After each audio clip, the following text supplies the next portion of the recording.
Molt bona tarda a tots i a totes i molt bon any.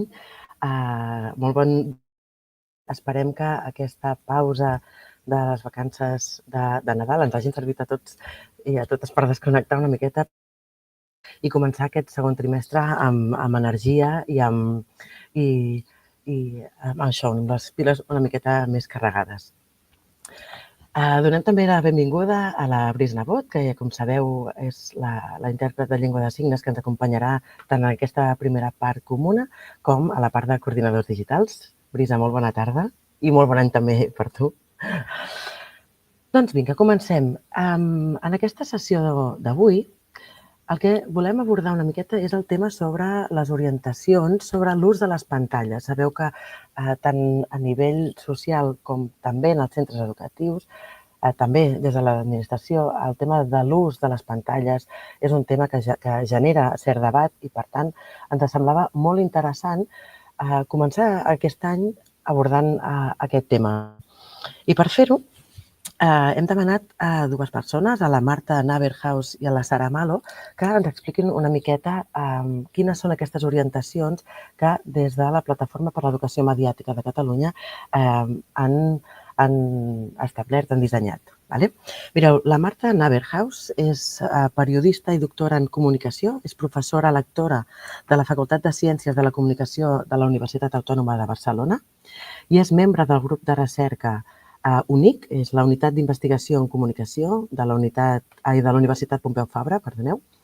També és cocoordinadora del grup de treball d'ús responsable de les pantalles de la Plataforma per l'Educació Mediàtica del Consell Audiovisual de Catalunya. I la Sara Malo és doctora en Psicologia i professora agregada del Departament de Psicologia de la Universitat de Girona i, juntament amb la Marta, és cocoordinadora del grup de recerca en infància, adolescència, drets dels infants i la seva qualitat de vida. Aquí m'he equivocat, és cocoordinadora del grup d'ús responsable de les pantalles a la Plataforma per l'Educació Mediàtica del Consell Audiovisual de Catalunya. He creuat grups de recerca.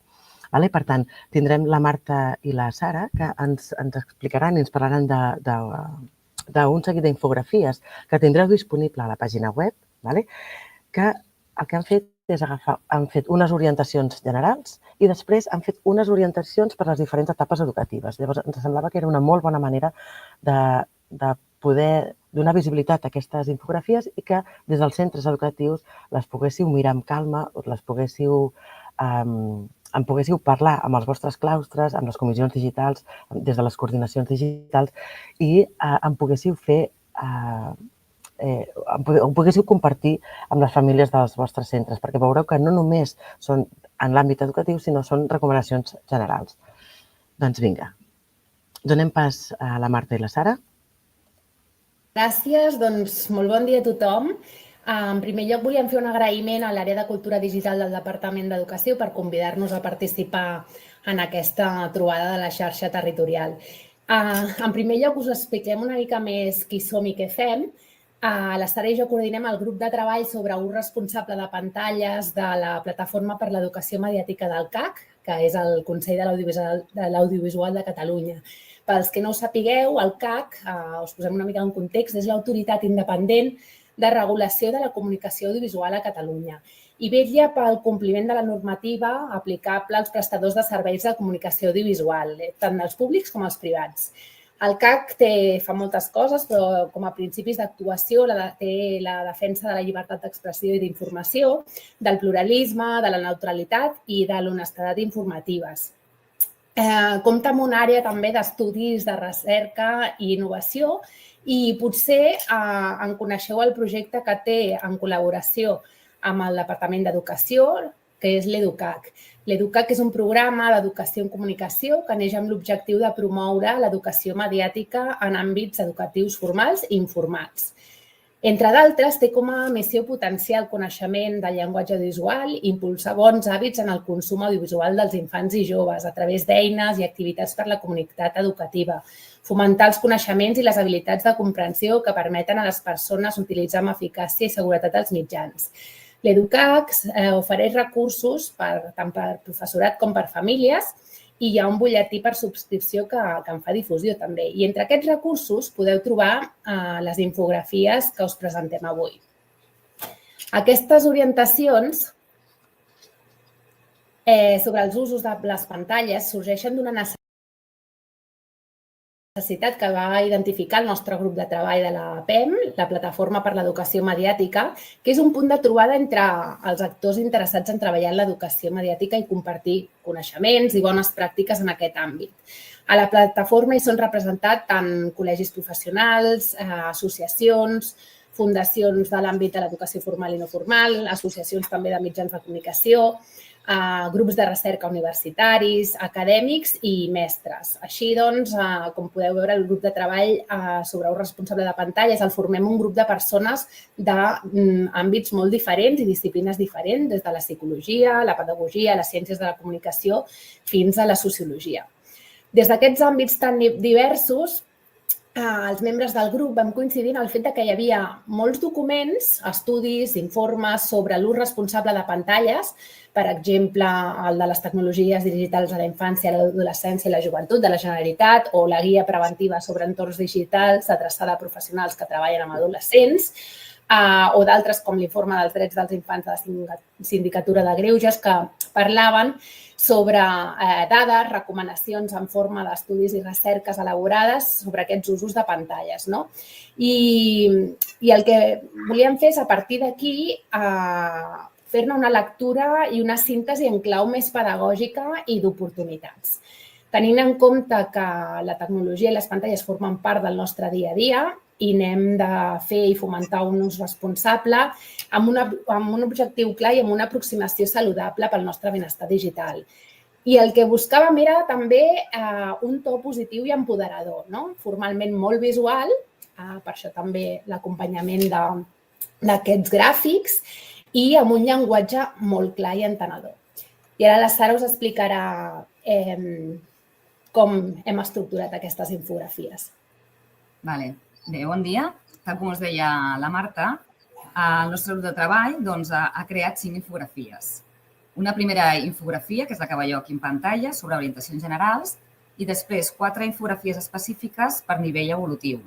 Llavors, la base d'aquestes infografies és la mateixa, però, com podreu observar, van evolucionant segons l'etapa vital.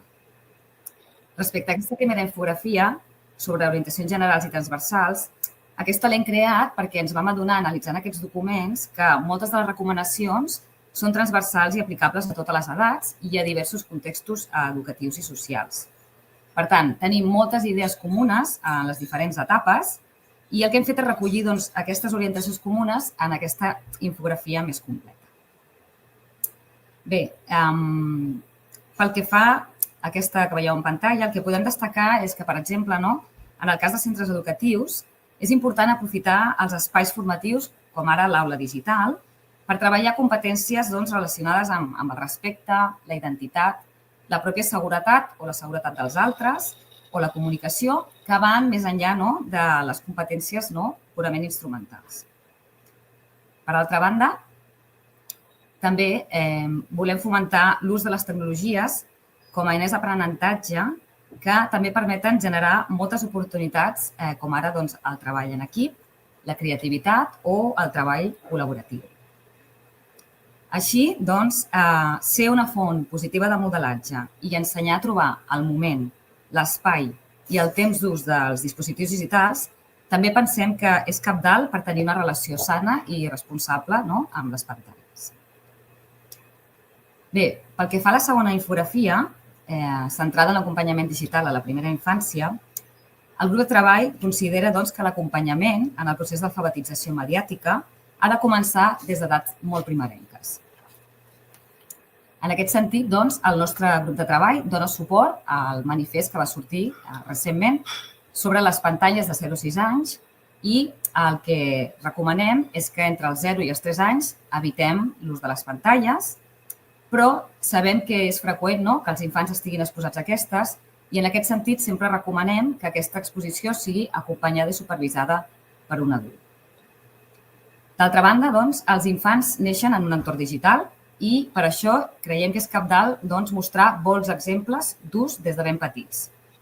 Aquestes indicacions no només se centren en limitar-ne o regular-ne l'accés per edats, sinó que el que pretén és donar eines pràctiques als adults que els eduquem, ja siguem els progenitors, els educadors de llars, fins i tot els pediatres, en aquesta etapa. En resum, el que recomanem és limitar l'accés a edats més petites i que sempre aquest ús sigui acompanyat i supervisat d'un adult. I, a més, també poder compartir diversos espais d'aprenentatge més enllà de les pantalles. Pel que fa a la infografia número 3, que té a veure amb l'acompanyament digital des de l'etapa de primària, el que podem observar és que, a mesura que els infants creixen, ens reclamen més hores de pantalles. En aquest sentit, considerem, tal com s'apunta aquí a les infografies, que cal seguir negociant amb ells i elles uns límits i unes normes clares d'ús.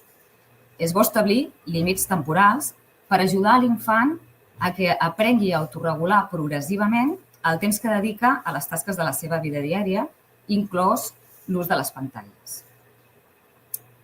Per tant, és important que conversem amb ells i elles sobre el que ens interessa veure a les pantalles, ja que els pot ser molt beneficiós per saber seleccionar continguts de qualitat i, a més, també considerem que és molt important introduir en les nostres converses quotidianes el tema de les pantalles com un tema més que afecta la seva vida diària.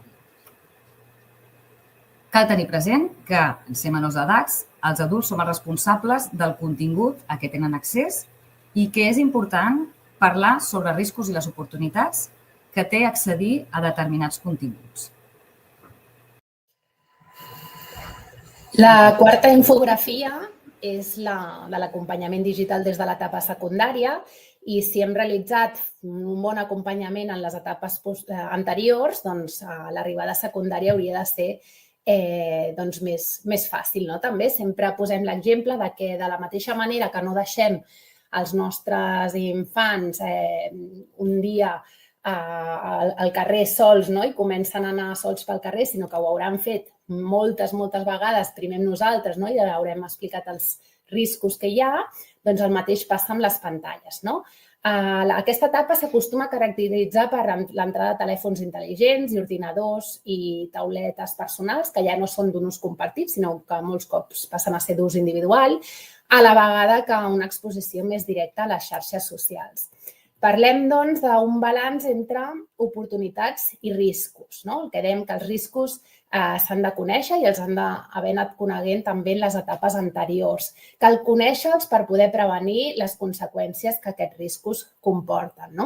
Per això, en aquesta infografia fem una incidència especial en la promoció d'hàbits cibersaludables i prevenció, intentant conèixer i interessant-nos per quin és el consum digital dels adolescents, oferint també continguts de qualitat, conversant amb ells per ajudar-los també a reflexionar de manera crítica sobre els continguts als quals accedeixen.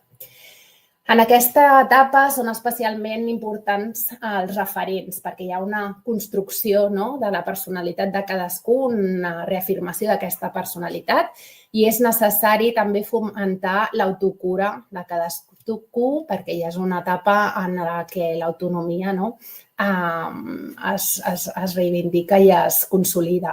En aquest sentit, els adults som exemple i referents, continuem sent exemple i referents i podem també procurar-los alternatives d'oci a l'aire lliure per al seu benestar i també com a factor de protecció davant de conductes de risc. Al final d'aquesta infografia també hem cregut interessant incloure recursos com la web de l'Educac i la web d'Internet Segura o el telèfon d'Infància Respon com a llocs on trobar més informació i on dirigir-se si algú se sent amb aquesta necessitat o amb dubtes.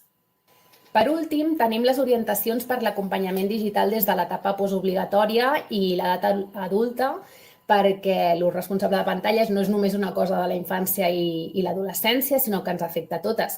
D'una banda, perquè la desinformació és un fenomen també cada cop més estès i només a través de l'educació i la divulgació d'aquests usos responsables hi podem fer front. Penseu en els fraus, també, els que estem exposats a través de l'entorn digital, que amb la intel·ligència artificial, a més, cada cop són més sofisticats. Segur que teniu algun cas a prop que heu viscut. Per això cal protegir la nostra identitat i mantenir aquests hàbits cibersaludables al llarg de tota la vida. Però alhora també perquè la nostra atenció està en joc, la capacitat i la llibertat de decidir a què volem dedicar realment el nostre temps. La desconnexió digital és necessària pel nostre benestar i no només ho experimentem personalment cada dia, sinó que hi ha estudis que ho demostren. Hem volgut remarcar també la importància d'estar al dia, d'anar actualitzant aquest coneixement i de tenir en compte que, a més, els adults som model i exemple a l'hora que fem servir les pantalles per al nostre entorn. Tenim una responsabilitat ciutadana en defensar el nostre propi benestar i el de la nostra comunitat. Bé, i ja per concloure aquesta presentació, en el que us he mostrat així de manera una mica sintètica, les diferents orientacions en funció de l'etapa vital i també les transversals, i que us convidem a que pugueu llegir i aplicar de manera molt més detallada. Us voldríem dir que aplicar totes aquestes orientacions, per fer-ho, cal una suma d'esforços. Una suma d'esforços entre la família, l'escola i les altres institucions socials. Per tant, la responsabilitat recau en tots els agents socials implicats en l'educació. I com a adults és molt important que ens eduquem per poder educar també els nostres infants i adolescents. Llavors, pel que fa al context educatiu, també volem remarcar la importància que tenen algunes figures, com per exemple vosaltres, els coordinadors digitals o les recents figures que s'han instaurat en els centres educatius com els COCOBE, i creiem que és important que aquestes figures responsables tinguin clares aquestes orientacions i també que puguin donar sentit a aquestes orientacions per tal que entre a tots fomentem aquest ús responsable de les pantalles. Exacte, esperem que us siguin d'utilitat. Sabem que els centres no teniu un paper fàcil, famílies que pressionen ara perquè no hi hagi pantalles després que se n'hagi parlat molt, ara que hi ha com més coneixement, companys, companyes, que l'argument és que abans era tot millor, però com deia la Sara, l'educació mediàtica és una suma d'esforços i els centres educatius han de ser espais segurs per fomentar aquests hàbits cibersaludables de què us parlàvem com a part de l'educació a la ciutadania. Ja per acabar, només dir-vos que des del grup de treball estem treballant també per fer arribar aquestes orientacions a centres de salut i altres espais que en puguin fer divulgació i, d'altra banda, estem treballant també en unes orientacions per la població en general sobre benestar digital que ampliarà aquesta feina feta. Moltes gràcies. Moltes gràcies.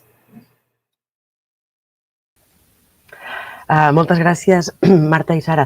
De fet, és un tema delicat, perquè, i no em vull allargar massa, però una de les últimes coses que ens deien és que també com a adults hem de ser conscients de quines són aquelles estratègies per garantir el nostre propi benestar digital i com aquestes després les hem de poder compartir i transferir en els nostres centres educatius. Llavors, jo crec que aquestes orientacions ens permetran poder reflexionar des dels centres educatius com podem garantir tota aquesta part d'educació mediàtica amb els nostres alumnes i també la part de benestar i, sobretot, fer aquest balanç que comentaven entre els riscos i les oportunitats de l'ús de les pantalles, doncs com aquesta balança es decanti més cap a les oportunitats que no pas cap als riscos.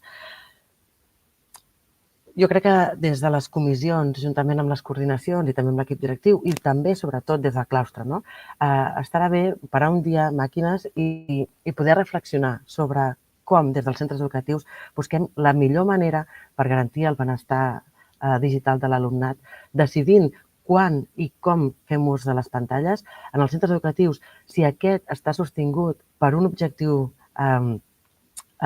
pedagògic, si cal o no cal fer-la servir en el context.